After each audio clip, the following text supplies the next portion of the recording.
ஸ்ரீ ஸ்ரீ மகாபூர்ண குரவே நமக. ஸ்ரீமதே ராமானுஜாய நமக. வால்மீகி ராமாயண வச்சனம். அயோத்தியா காண்டம். சர்க்கம் 54. பிரயாக கஷேத்திரத்தில் பாரத்வாத ஆசிரமம் சேர்ந்து அம்முனிவரிடத்தில் சித்திரகூட மலையை பற்றி ராமன் தெரிந்து கொள்ளுதல். மூவரும் இரவு முழுவதும் அந்த பெரிய மரத்தின் கீழே இருந்து பொழுது புலர்ந்தவுடன் புறப்பட்டு பெரிய காட்டு பிரதேசங்களில் புகுந்து சென்று யமுனையையும் கங்கையையும் கூடுமிடமான பிரயாக என்னும் புண்ணிய கஷேத்திரத்தில் உள்ள பரத்வாஜ முனிவருடைய பர்ணசாலையை அடைந்தனர். மகா தபஸ்வியான முனிவர் அச்சமயம் சாயும் காலமானபடியால் ஹோமாதிகளை செய்து முடித்து தன் சீடர்களுடன் வெளியே வந்தனர். ராமன் கைகளை குவித்த வண்ணம் சீதையோடும் லக்ஷ்மணனோடும் அவரை வணங்கி தான் வனவாசம் செய்ய நேர்ந்த காரணத்தை கூறினன்.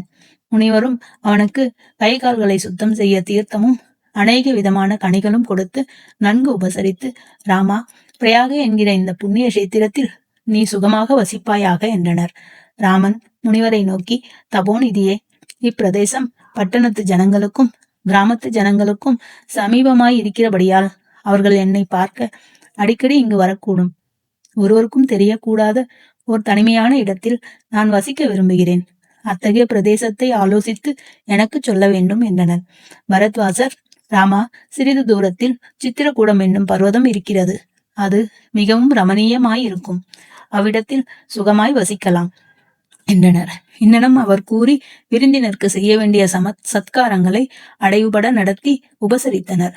அவர்களும் ஆசிரமத்தில் அன்று இரவை கழித்து மறுநாள் பொழுது விடிந்ததும் முனிவரிடம் விடைபெற்று கொண்டு சித்திரகூட பர்வதத்தை நோக்கி நடக்கலாயினர்.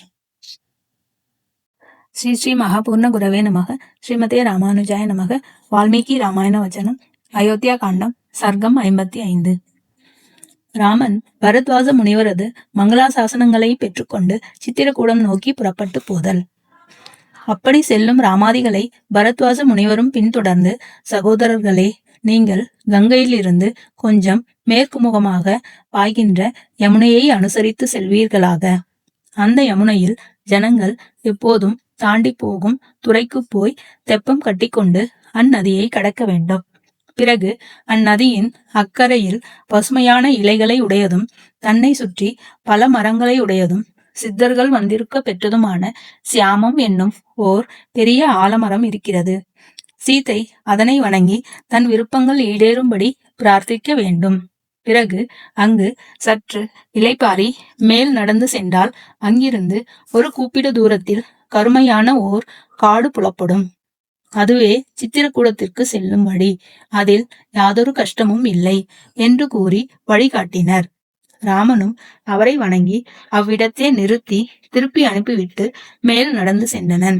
முனிவர் கூறிய வண்ணம் அவர்கள் யமுனையை அடைந்து பற்பல விறகுகளை கொணர்ந்து அவற்றோடு மூங்கில்களை பரப்பி கயிற்றுக்கு பதிலாக வெட்டி வேர்களை கொண்டு கட்டி அழகியதொரு தெப்பம் செய்தனர். பிறகு லக்ஷ்மணன் தெப்பத்தின் மேல் வஞ்சி கிளைகளாலும் நாவர் கிளைகளாலும் சீதைக்கு ஓர் ஆசனம் அமைத்தனன். மூவரும் அதில் ஏறி சுகமாக யமுனையை தாண்டி அதன் தென்கரையிலுள்ள ஆலமரத்தை அடைந்தனர். சீதை தனது நாதன் சுகமாக வனவாசம் செய்து முடித்து அயோத்திக்கு திரும்பியதும் யமுனைக்காக 1000 பசுக்களையும் 100 குடங்கள் தேனையும் நிவேதனம் செய்து பூஜிப்பதாக வாக்குறுதி செய்தனள். பிறகு அவள் சியாமம் என்னும் ஆலமரத்தை வணங்கி தன் விருப்பங்கள் ஈடேறும் வண்ணம் அதை பிரதட்சணம் செய்தனள். பிறகு லக்ஷ்மணன் முன்னும் இடையில் சீதையும் பின்னால் ராமனுமாய் மனோகரமான இயற்கை வனப்புள்ள அக்காட்டு மார்க்கமாக சென்றனர்.